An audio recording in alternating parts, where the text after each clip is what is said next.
Welcome to another edition of Christian Answers for Today. My name is Jeff Short, and I am going to be reviewing today an interview that I watched on HuffPost Live on my Roku streaming box.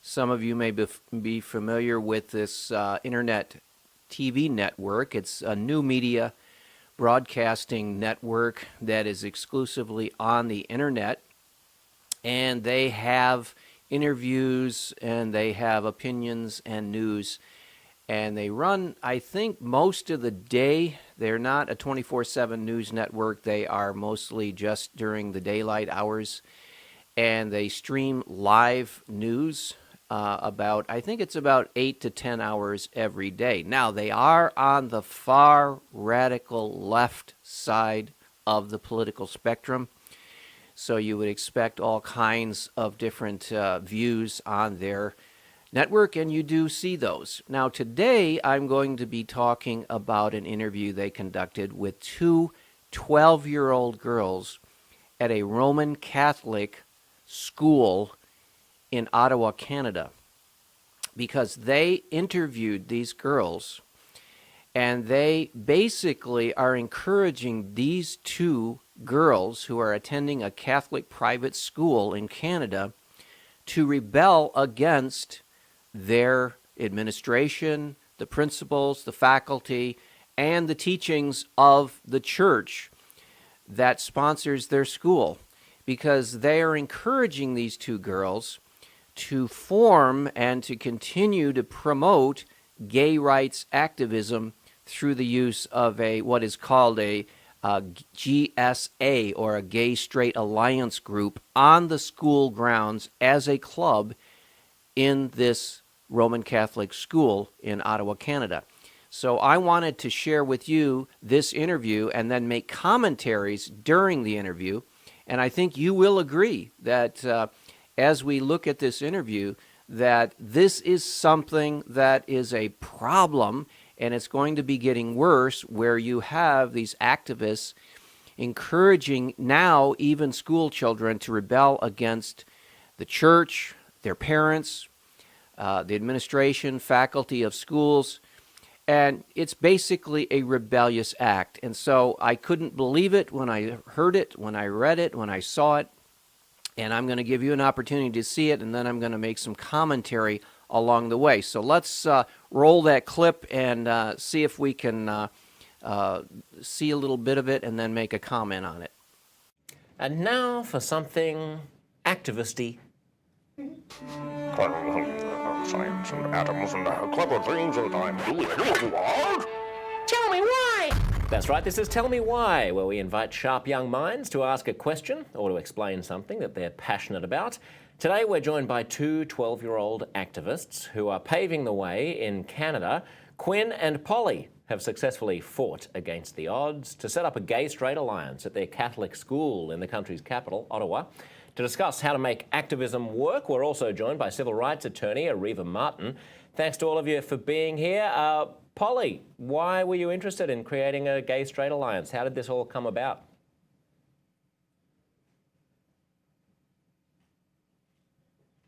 He was like, hey, why don't you start this and you can do some more activism in your school, I guess. And so, because at that time we weren't allowed to do a project. So he was just like, if you aren't allowed to do that, then do that, because she can't say no.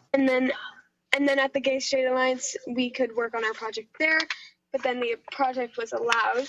So we just carried on with the idea, and now it's just started this past Wednesday. Polly, we just had an audio problem at the beginning as you were talking, so I missed out on what the project was. What's the project? It was on gay rights. And your solution was, well, why don't we just set up a gay-straight alliance?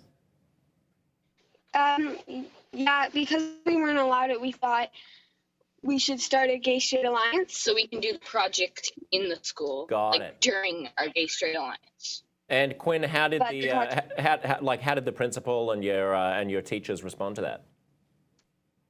Well, the day that we went to the principal, she was just like, oh, like after we told her, she was just like, oh, okay, nice to see you girls, bye bye. Yeah, we just went to the office, to the main office, and we were just like, oh, hey, we're gonna need a teacher recommendation for this new club that we're starting. And she was like, oh, and what club is that? And we said, a GSA, a Gay Straight Alliance. She was like, oh, okay, well, I'll have to get back to you on that one. It was really Yeah. Now, the administration, the principal, the faculty advisor, the one they talk with said that they would get back with these two girls. And that was a polite way of trying to say, okay, now what do we do? Because here you have the absurd situation of a Catholic private school, and you have some students coming to them and saying, can we set up a club that contradicts? This is what is amazing, because nobody has raised the question so far isn't there a fundamental incompatibility with what their project is?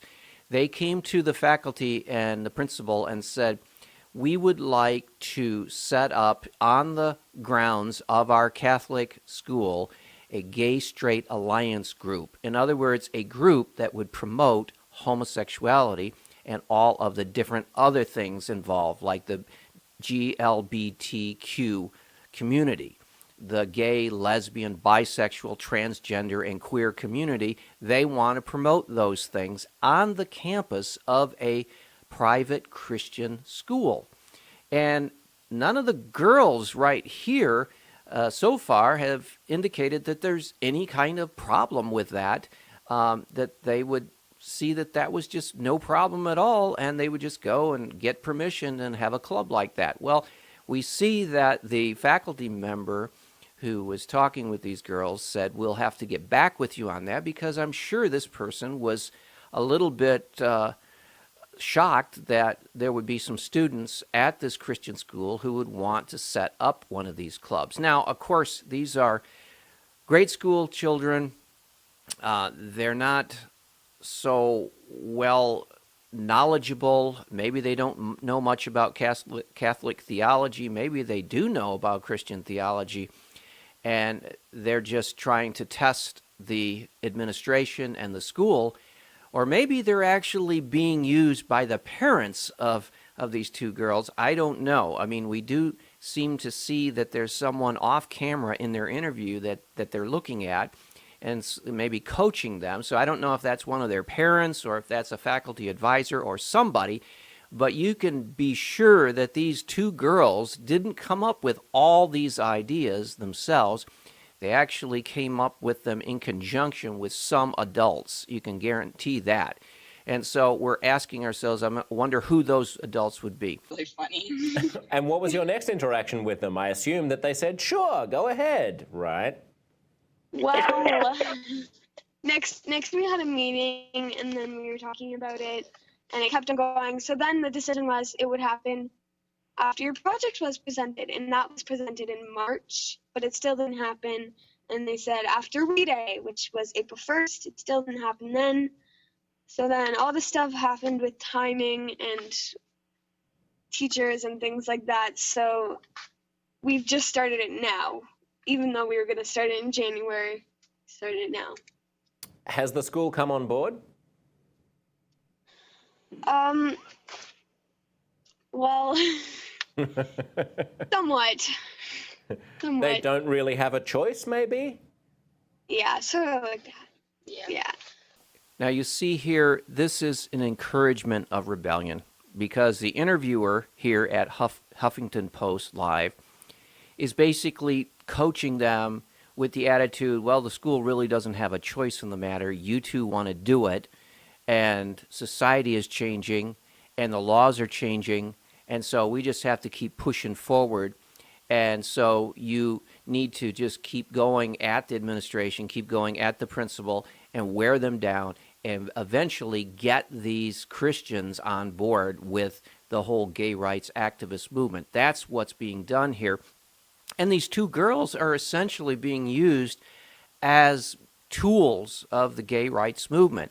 They're going down into the grade schools now, and they're getting these young kids, recruiting these young kids to form what is called a gay-straight alliance. It's basically a gay activist group on the school grounds. And in this case, it's on the grounds of a Christian school. Now, I'm sure that this Christian school in Canada was established as an alternative to the mainstream secular schools that are found in Canada. It would be the same way in the United States. Christian schools are founded because they want to provide an alternative for parents to send their children to get a Christian education as opposed to a secular education. The parents want to send their kids to these Catholic schools or Christian schools so that they get the values of the Bible and the values of Christianity instead of the secular, immoral, pagan values that they're getting at the public schools, the secular public schools. And so I'm sure that it's very frustrating for Christian parents to see that they would have to go up against now within the Christian school the forces of the world in the school, now trying to form groups promoting homosexuality, for example, in this instance. I'm sure that's very discouraging to parents. And it's really discouraging to see that these young students are being recruited to set up gay promoting groups in their own schools, because you can know for sure that this is not just a student-led thing. It is an adult-led thing. Adults have put these ideas into the minds of these students to give them the encouragement. And as you will see during this interview, they are really being encouraged by adults at the Huffington Post and also this so-called rights lawyer. So let's go further and watch some more. So what has that led to? Like, what was the last conversation that you had with anyone in a position of power at the school about the gay-straight alliance? Like, are they supporting it? Are they not supportive? Do they just not talk about it? Well, the last person that I ever talked to who was working with the board at all was Jan Bentham, and she was there during our first meeting ever, and we were just talking about... She was very, very helpful, like, when everything got off track and, like, we just started talking about, like, random stuff. Totally random stuff. She'd like, talk about this, and I was just like, oh, okay, yeah, and then we, like... She helped us guide with that, so that was the last person that I've spoken to that works at the board, I guess. Do you understand what their reticence is, why they're reluctant?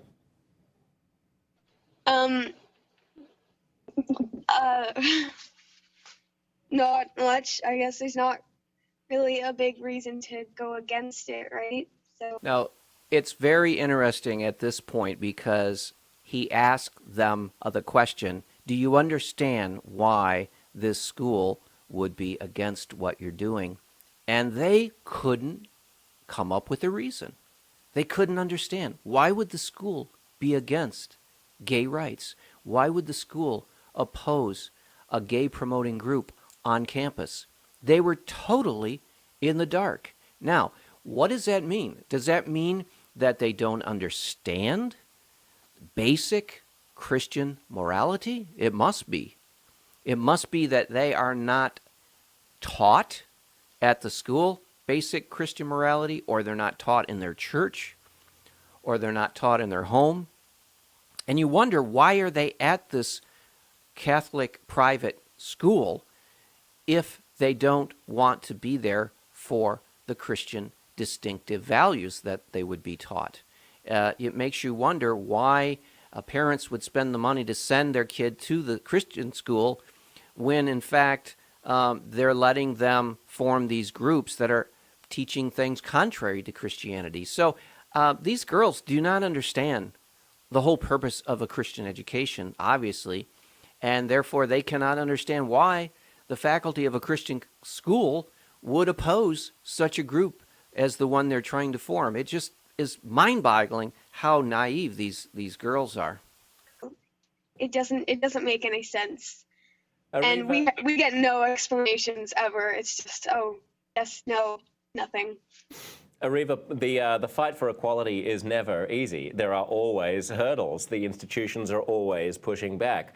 What does this tell you about the courage of these two? Well, I am so impressed with these two girls. They are amazing.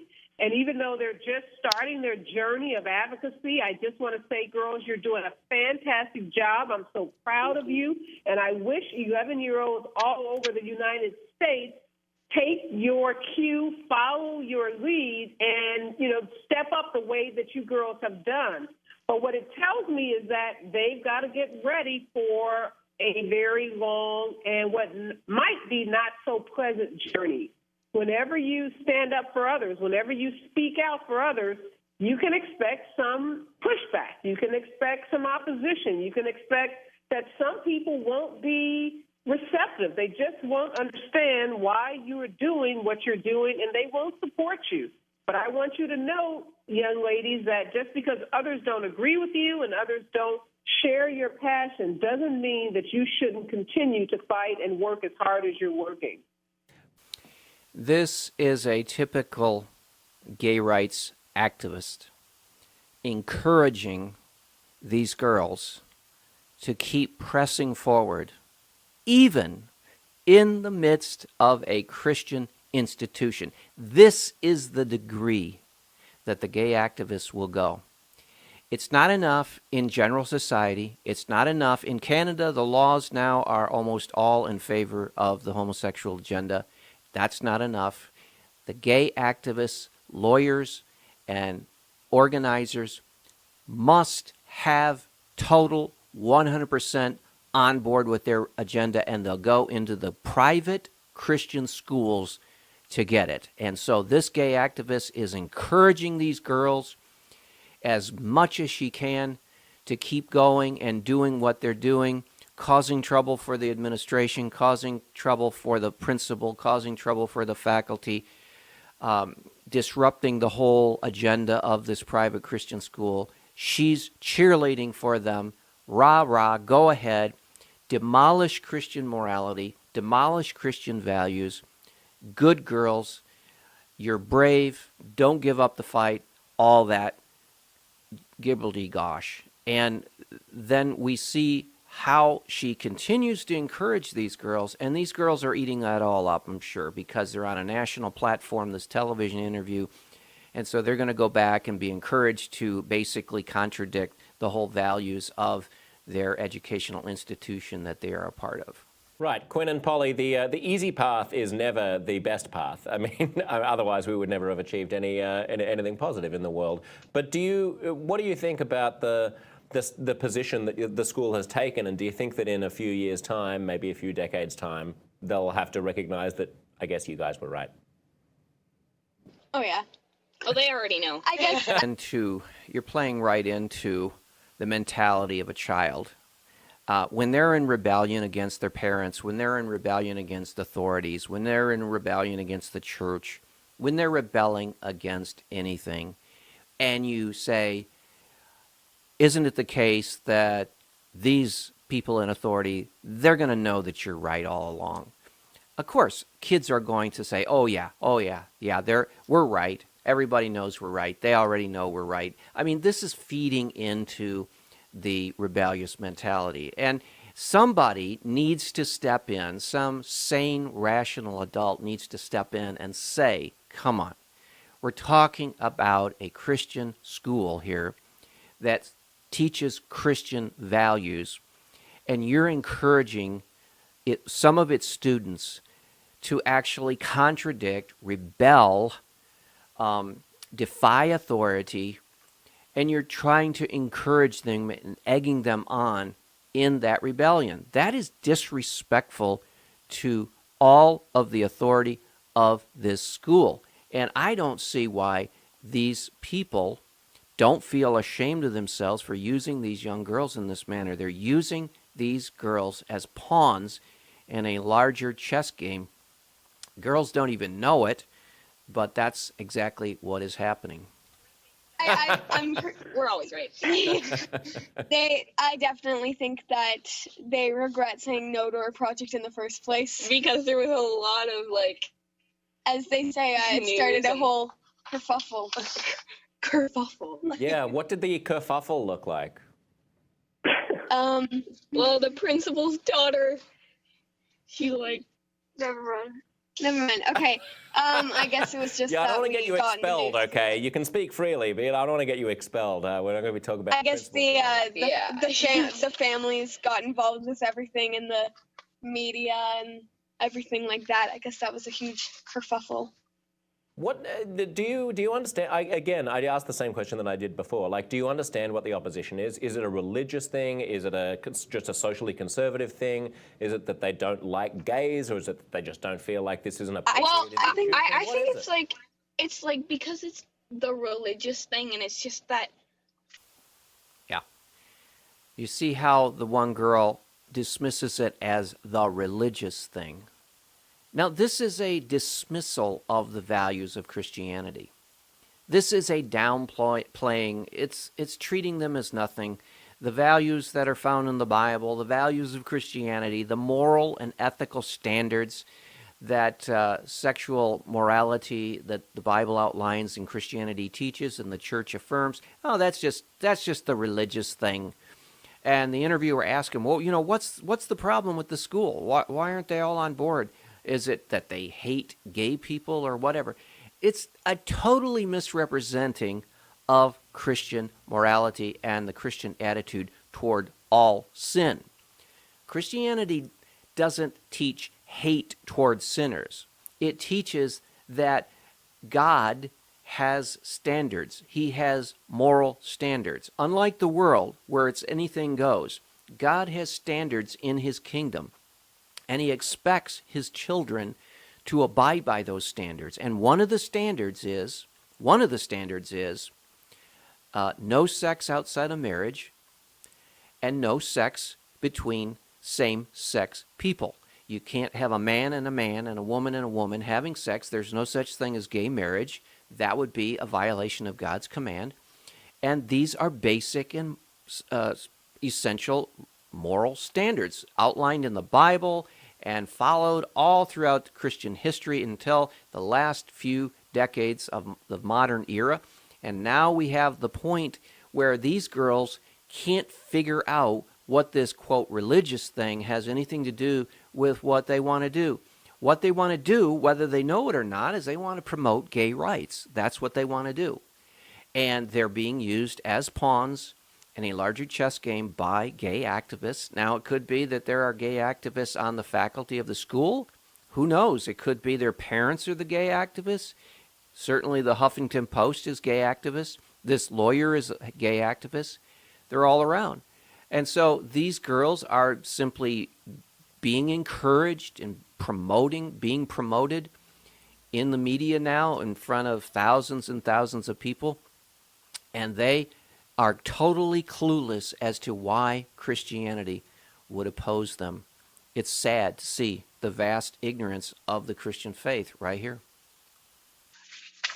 And that just like they just don't want, like they think it's okay, but they just don't like it and they don't want to see it. But like, yeah, a lot of the reason against their project was it's not in the curriculum. yes. So I definitely think that this all wouldn't have happened if we were in a public school. Well, that certainly would be the case. If they were in a public school, they could probably get away with this, having a gay promoting group, because anything goes in the public school. But this is a private Christian school. Now, you saw the way the private Christian school in Canada handled the situation. I don't agree with the way they handled the situation in this instance. What they were saying, they were trying to use procedural rules against the formation of this group. Now, I understand they wanted to not have this group on their school grounds, but they didn't come out and try to explain why it's incompatible with Christian morality. Instead, they tried to use procedural rules like the group isn't in the curriculum, it isn't in the handbook, it isn't part of the approved groups, it isn't this, it didn't fit the schedule, we'll have to look into it. It sounds like they just didn't want to come out and say, I'm sorry, but homosexuality is a sin in the eyes of God. We are not going to promote a group like this on campus. They didn't want to say that, So they came up with all these other excuses that these girls can see through. Instead of being straightforward with them, the school needs to be straightforward and not hide behind the rules. Yeah, Right, but I mean, there are lots of things that aren't in the curriculum. If I wanted to set up a chess club, it probably wouldn't be in the curriculum. If I wanted to set up a model train set like Nerd Geek Club, it probably wouldn't be in the curriculum, right? There are lots of things that we do extracurricularly that are not in the curriculum. Yeah, that was many of the reasons that we can start it. And Ariva, when you're litigating for civil rights, what are the most important things that you take into consideration in terms of navigating the internal quest for justice, I suppose, with all of the institutions of power that make that justice difficult to achieve? Recognizing that things change very slowly. What she's basically saying is that it takes time to wear people down. It takes time to, when you nag them enough and enough and enough, eventually they'll give way. But it's going to take some time. That's the gay activist approach. You just keep coming at people. You just keep drip, drip, drip, drip like a water faucet, the Chinese water torture, until they yield. And first they tolerate and then they accept. And so they have a behaviorist conditioning program that they want to take everyone through. And they're treating this Christian administration and faculty and Christian Catholic school the same way. They're going to wear them down. They're going to keep nagging them until they finally give way. And even when we win a case, when you win in the courts, you can't legislate opinions. You can't change people's hearts and their minds. So even if you win a big victory, you might be able to change hiring practices, or you might be able to change, policies that companies have about how they treat other individuals, but it doesn't necessarily change how they feel about those people. And getting people to accept others that are different, either minorities or women or gays, takes time, and it takes a change of attitude and heart. You see how this gay activist technique of lumping everyone together, minorities, racial minorities, nationalities, different people who are different, and then she throws in gays. See, that's the argument, that's the technique that the gay activists have been trying to get across all along. They're trying to lump all the people of the world together, the diverse, different people of all the world, they're trying to lump together, and then they're going to try to put gays, bisexual, transgender, lesbian, queer people together in that group and say, why can't we all just get along? A racial, ethnic person who has different customs, that's different from a person who lives an immoral lifestyle.